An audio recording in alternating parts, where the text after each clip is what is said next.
Don't stand so close to me. Hi, everybody. We're live. Welcome to Never Normal, episode number 9. We're so happy to be here. Guys, look, I flattered my hair for you today. It looks gorgeous. I did the opposite. Yeah, but your hair always looks good up. Look how cute it is. No, you're not gonna believe what happened. I went outside and somebody stood way too close to me. Really? Yeah. I was like, back it up. I was like, back it up. Beep, beep, beep, beep. And he was just like, oh, you follow that? I'm like, get the hell away from me. What's going on with people being dicks, especially now that Trump has it? It's like, how can you still not believe in this? Yeah. I get frustrated. Like, people come into my store all the time and tell me that this is like a conspiracy and they don't believe it. Lunatics. I think we should all have tasers. Totally, especially because they spend 20 minutes arguing with me about their position of why it's a conspiracy. And while they're doing this, they don't have a face mask on. And so they're getting all their fucking particles all over me while they state their case. And I'm like, if you're going to tell me why this is a conspiracy, you need to do it with a fucking face mask on. I'm sorry. Yeah. You should be able to taser them. Yeah. How do you feel about people standing too close to you? It actually inspired me to write a song. No way. I don't believe you. Yes, Jackie, it totally did. So prove it. Prove it. Okay, for those of you, there's 2 people watching. I don't know if any of you that are watching, of the 3 people watching, are over the age of 85, but there is a very famous social distancing song of our generation called Don't Stand So Close to Me by the Police. I don't know if you're familiar with it, but because of all the assholes that come into my Starbucks and all the people I know. What? Somebody asked me once if I knew what that song meant, and I was like, oh, no, thinking they had like some hidden meaning. And they were like, it's about a teacher that's attracted to their student. And I'm like, yeah, duh. Like, it's in the song, but I thought they had some secret, super hidden meaning. Anyway. I think it does have a hidden meaning. It was like predicting the apocalypse. It's predicting the fact that we would have to social distance in 2020. Yes. So here on Facebook Live, you guys, we're going to premiere the parody song that I wrote in honor of the police and the first social distancing song of our generation. So we're going to do it back karaoke style. How do you guys feel about this today? And for those of you that want to sing along, the chorus is Don't Stand So Close to Me. Can you guys hear it? This is new. Brand new. You hear it first. I wore it first.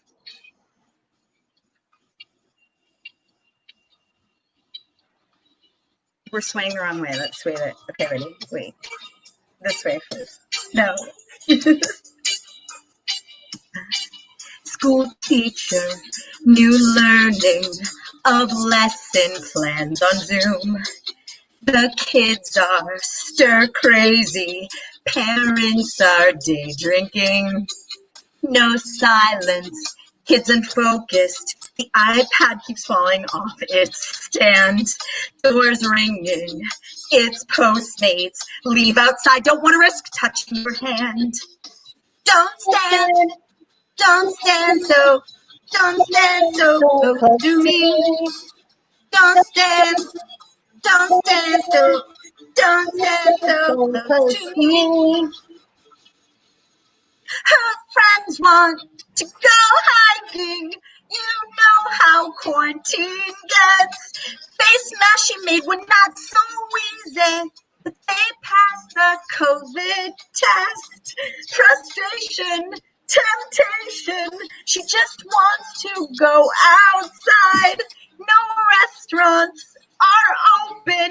She can't even get an Uber ride. Don't stand so close to me. Don't stand so close to me. Defiance with face masks covering your nose and mouth. It's like having your ball sack covered and leaving your penis hanging out. Don't get sick. They'll jump you if you just have a regular cough. Calls to employment take forever. Thank God I have the whole day off. Don't stand. Don't stand close to me. Don't stand so close to me. Don't stand so close to me.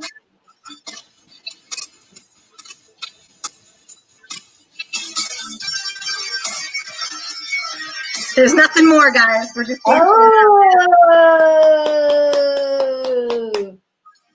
so good. Parody. So good. Congratulations. Guys, when we're not on Never Normal streaming on our Facebook Live page, that's actually going to be recorded. Thoughts? Jackie Monahan, thanks for singing with me. That was fun. It's really good. I love it. Do you like it? Is it fun? I do. I think it's really fun. I think something exciting can happen to it. Dude, I wrote that like the other day because this is what I do. I write a lot of parody songs because I'm inspired, and I write them in like 4 seconds, and then I don't even know if they ever resonate, which is why this show is a great way to see if any of this crap works. Yeah. Dun, dun, dun. Put country music and rap together and call it crap. Country music and rap together. Let's write a country music rap song together and call it crap. Let's do it. Can you tell if it's streaming on our thing? It just said end broadcast. No, we're good. We're good. I was like, why does it look like it's chopping us out? We don't want that to happen. Uh-oh. So, Jackie, what are we talking about today at Never Normal? Jeez Louise. I mean, it's so wild. Like, we don't have to watch television anymore. Just like life is crazier than television. It really is. Like, it doesn't seem to make sense. Like, how did you feel about the news about Trump getting COVID? I'm curious. I mean, at first I really thought it was a lie. I really thought he was lying. And now, because they were trying to hide it, I know that he's not lying, but I really thought he was lying. But yeah, and because everybody else has gotten it, obviously he's not lying. But it's just like, it's so frustrating listening to anything that comes out of his mouth because he's like, oh, it's not that big of a deal. Like, you get over it so fast. Like, you're the president of the United States. Like, they're giving you the best of everything. If my Nana gets COVID, she's not going to get that. Like, we still have to social distance and wear masks. So exactly. But it also goes to show that, like, you're not exempt, even if you're, like, president of the United States. But, like, I feel like there's no way that this will really benefit for anybody. Because if the asshole survives it, then there is that whole argument that, look, like, I'm fat and old and it didn't kill me. You know? Like, so there's that. You don't care about your grandparents or anybody old around you. Totally. And then there's, like, if he does die, we have President Trent Pence, and that's worse. Yeah. And like, even if I'm not old or heavy, but if oldish, depends on who's watching. But if I get COVID, I'm not going to have the best of the best stuff. And guess what? I don't want to deal with COVID. I don't want it. And do you ever have that, like, thing where, like, people are like, well, they're not dying of COVID anymore. But the reality is, like, who wants to get really sick? Like, put all of this aside. Like, have you ever had the really bad flu? Like, it blows. I had the swine flu in 2008. It was, like, the worst experience of my entire life. Like, and it was, like, only 154 people died of it in the United States. But, like, I was in the hospital. I had 107 temperature. They had to, like, put me in ice to get my temperature down. I was in fetal position in the freaking bathtub. Like, every part of me was exploding. It was not cute. It was not. I don't want to go through any of that. Like, I'm not into it. Trump has all these people taking care of him. Like, every whimper of need is taken care of. Look, I won't have that. I should, but I don't. And I'm not willing to get sick. Like, this is my first time being single. since I was 15. And so I always had somebody to take care of me when I was sick. And now I don't, and I'm doing everything I can to not get sick. But I don't understand people that are like, oh, you'll just get it and it'll go away. Like, it's gonna suck if you get it. Or it could, so like some people it might not, and some people it will, but I'm not trying to get something that is gonna suck.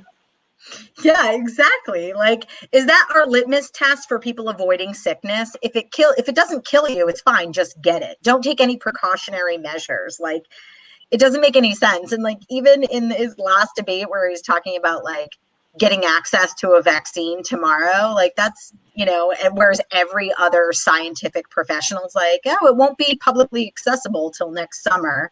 You know who's going to get access to a vaccine next week? He will. Yeah. You've got somebody like in the back office, like holding a stash for him in the front drawer. Like, no, we don't have the stash, Trump. Like, no one else is going to have access to this vaccine on any public platform, especially us freelance broke comics. They're not really siphoning the vaccine to our people. Right. So it's so frustrating to have him be like, yeah, it's easy, it's fine. And then everybody else being like, oh, wow, like we don't need to social distance now. Like, I don't understand what world these people live in. Like, it doesn't even make sense to me. I agree. It's frustrating. But what can I do? Social distance. And not stand so close to people. So I have to don't stand my new favorite song. So now I feel like it's really important for me right now not to listen to anything that comes out of my mouth and just vote, because I just get so frustrated. I agree. What's going on with you? Life is really good. Although I twisted my ankle really bad last night, like just like getting up in the middle of the night. And I bet you were having sex. Were you having sex? No, I was pulling the covers back. Have you ever had any sexual injuries?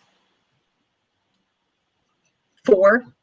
Wow. That's very specific. Wow. Not really.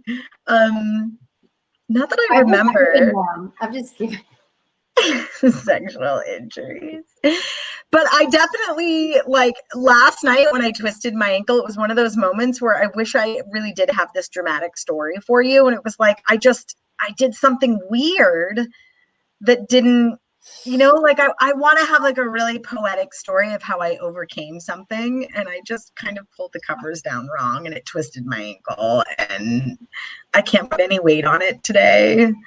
None of us can picture how you pulled the covers wrong and twisted your ankle. I know, it doesn't even make sense, but it's a real thing, I swear. I'm not making it up. Was it because it was hot? Was the sheet wrapped around your leg in a weird way?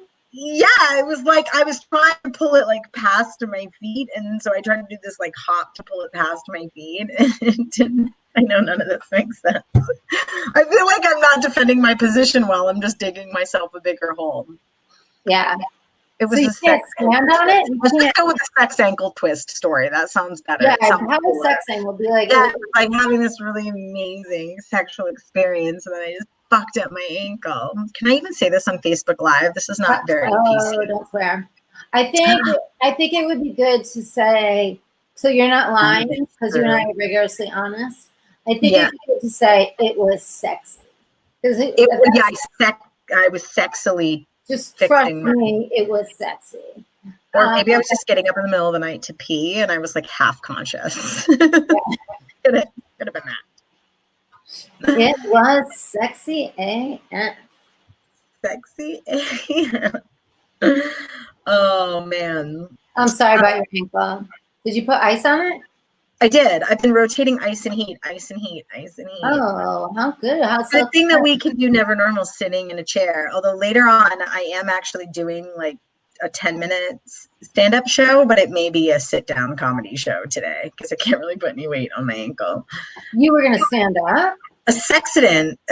Patty Rain said it's a sexident. I like that. Sexident. Yeah, just say sexident. I like Sexident. Thank you.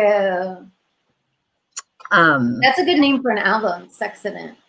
That should be the name of our next album. I just decided that you and I were going to have an album Let's together. have an album together. They'll do it.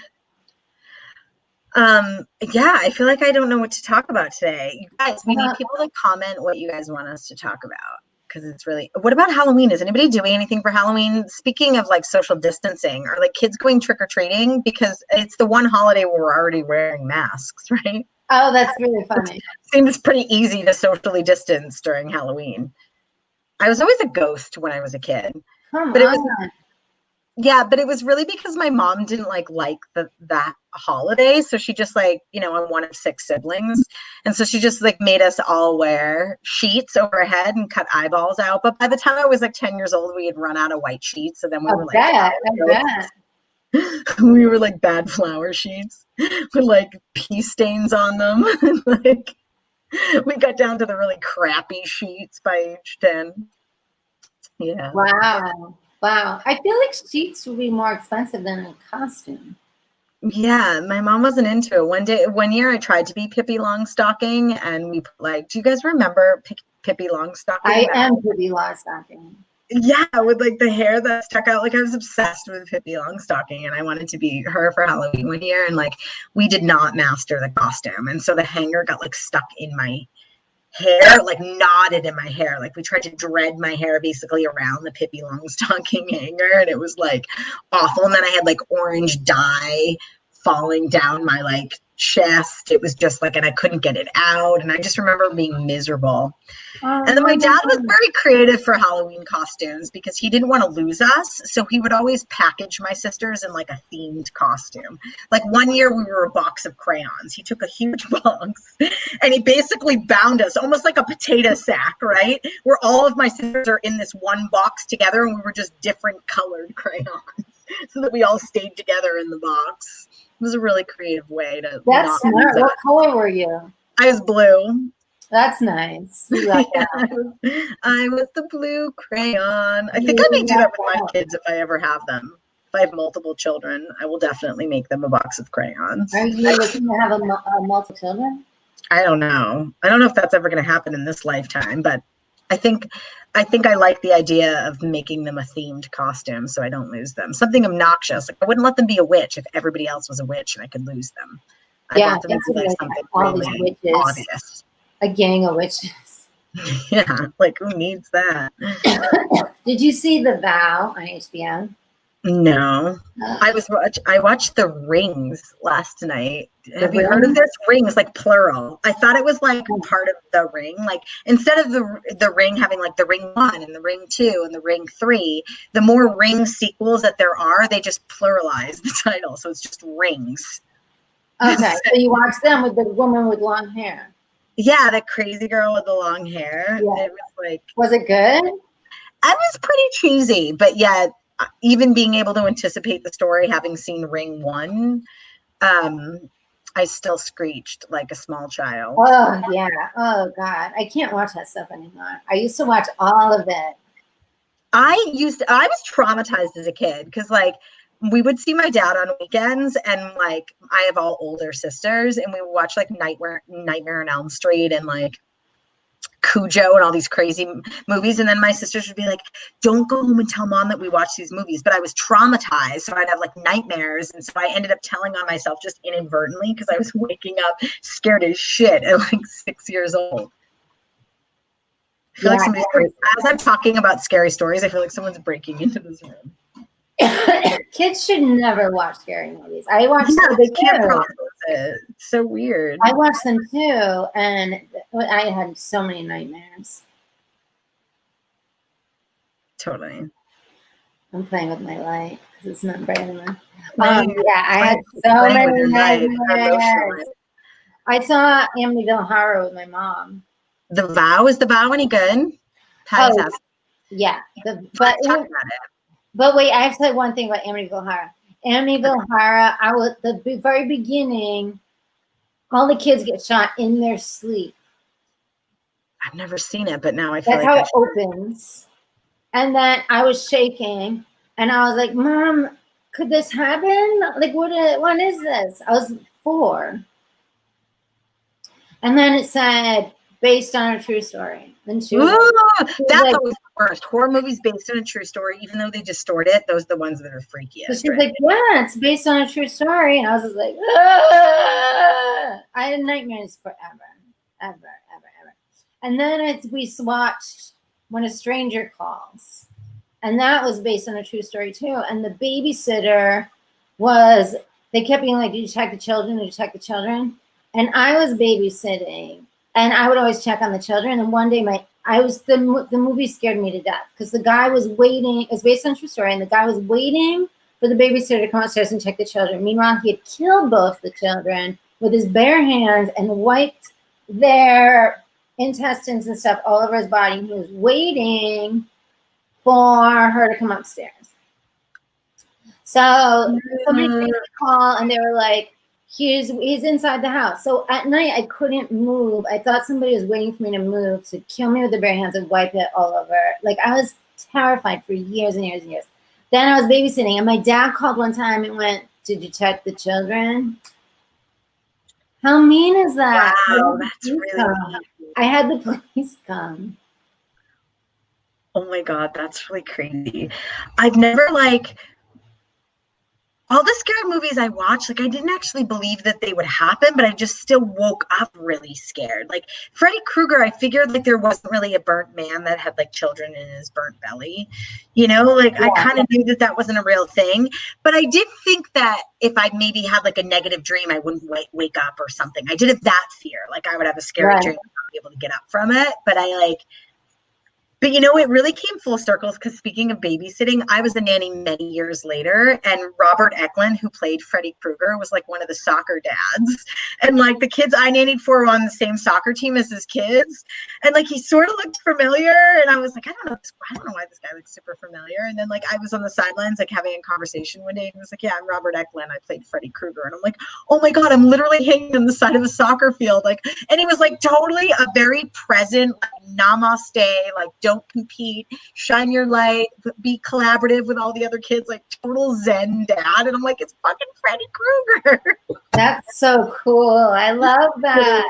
Freddy Krueger is a soccer dad for AYSO in Los Angeles, everybody.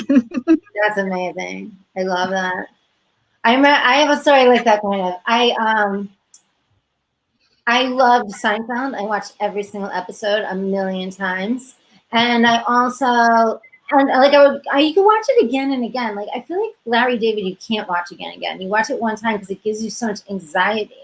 And he does give you anxiety, but in the best way. Yeah. But I just feel like watching it a couple times, maybe it would be easier. But anyway, for me, Seinfeld, I can watch it over and over again because I could play games with it too. I could be like, which one's going to be the funniest? What's going to be the funniest line on it?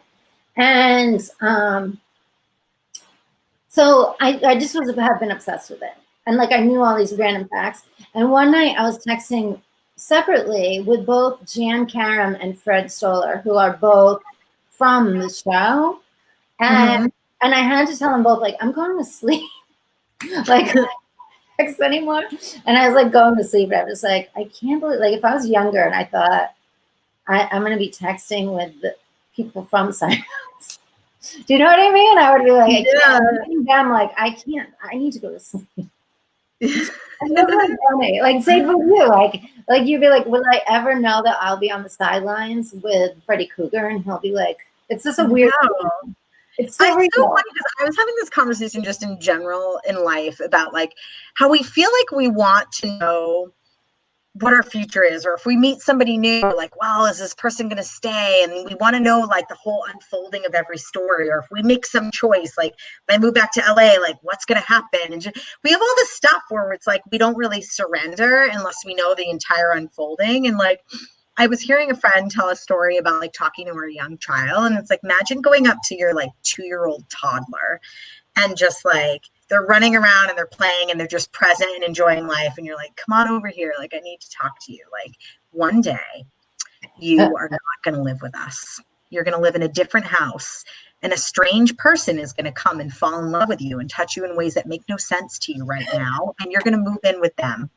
And then your body's going to change like a lot, to the point where you're like, you would never unload all of that onto Yeah, that's really funny. Right? But like, it's going to be a part of their experience. Like, it's inevitable. And like, there's a reason why like the universe doesn't let us know everything that we're going to live as soon as we're curious. Even though a 2-year-old has that like curiosity about life and they want to take risks and test boundaries. And it's like, they have that yearning to learn more and learn more, but we just don't give it to them all at once, because you realize like they're not gonna get it. They're not ready. Like, I love that. Renee, right? It's beautiful. When I heard that story, I was just like, that is so true. Like, that's how we have to approach life. Like, why as adults do we think like, here I am at 40 years old and I want to know everything that's going to happen to me in my lifetime? Like, that would be frightening. I actually have no interest in knowing what it's like to be elderly right now. Like, why do I want to know that right now at 40? Like, that doesn't make any sense. Like, why don't I just do my thing and I just be present? And then when I'm 80, we'll think about it when I'm 80, when I'm like now more well equipped to deal with it when I'm 80. You know? Yeah. I love that. That's a beautiful way. That's a beautiful way to look at it. Yeah. It's not like the universe is withholding. Sometimes we're like, why wouldn't you let me know? You know, there's like that frustration of like, I don't want to invest my time in this relationship if they're not going to last. Or like, that's kind of the whole point. That the investment is about our evolution. Like, we don't get to, no one would actually embark on something if they knew like the end of it. Like, think about your stand-up, right? Like, if you knew how the end of every performance was going to go, you know, you wouldn't, like, the ones that didn't go really well that helped you grow, you would never be like, oh yeah, let me shine. If somebody was like, by the way, you're going to fuck up like 2 jokes, your mic is going to be completely muted and the speaker is going to go out, or where you still want to do the show, you'd never be like, oh, let me go do the show. You know, like, it's better for you not to know it. And then later on, you're like, oh, now I'm stronger as an artist because this went awry. And they, you know, like, that's the whole point. Like, we would never choose to show up for the thing that didn't end well. We don't know it doesn't end well first. And it's not exciting. Like, life is exciting because we participate in it. We're very lucky to participate in it. And think about it if it was a movie, right? Like, think about this, like going to executives and pitching a film and being like, okay, I have this idea for a film. This little girl, she's going to like wake up with this like aspiration. And then we're going to flash forward to her being like 21, hasn't lived any adult life. And every wish she's ever had is just going to unfold perfectly. She's going to have no trials and tribulations. Everything is just going to be given to her. Abundance is going to flow into her life immediately. There's going to be 0 conflict in the entire film. Do you want to buy my film? People would be like, that's so uninspiring. Yeah. I totally don't want to see that film. You know what I mean? But yet in life, we're like, yeah, we just want to be like 20, have everything. Yeah. You know what I mean? I believe that when we die, our life is flashed in front of us like a movie, and you want to see yourself being brave. Like, that's the most exciting thing. Like, I want to watch that movie and be like, I did really good stuff. I want to be like, look how brave I was. Look how brave I was. Look how brave I was. Like, that's what I look forward to. And that's what keeps me going, of like how much fun, because how much fun is it to make something and then watch it later? Yeah, absolutely. Yeah. Or see like the evolution of it. I mean, even as like a comic, I did an open mic at like a 7-Eleven in 2004, you know, and it was just, I could see the spark, like this. Yeah, it was really bad. There was like There's no such thing as an open mic. Oh, there was an open mic in Boston. Yeah. No, wait, it was earlier than 2004 because I was already in LA in 2004. This had to be like 2001. I don't remember. Outside the 7-Eleven? It was really bad. Maybe I just made it an open mic, but like it was probably the worst set of my entire life. But I could see the seed of my interest in the set, if that makes any sense, where I just didn't have it yet at all, but I could see like I was beginning to like inspire something that could be something in my life, you know? And it's like those moments you look back and you're like, wow, I've really come a long way. That was 20 something years ago, you know? Yeah. Stand-up is the best. The weird, I cannot get over 7-Eleven. Was it outside of Boston or in the heart of Boston? It was in Central Square. maybe it wasn't a 7-Eleven. It was a convenience store of some kind that had a stage. Actually, I think it was a Cumberland Farms, actually. Do you know what Cumberland Yes, Farms I know Cumberland. Like a 7-Eleven. Now that I think about it, that it was a Cumbies. That's hilarious. I love that.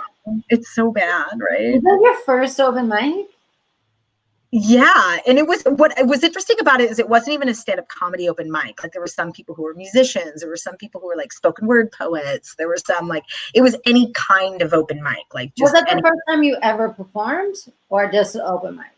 Well, no, because I was in college at the time. I was a BFA in acting, so Okay. performing. I was an acting major, so I was always. But this is the first time I was like trying to create my own content. I feel like you have to do something with that, like.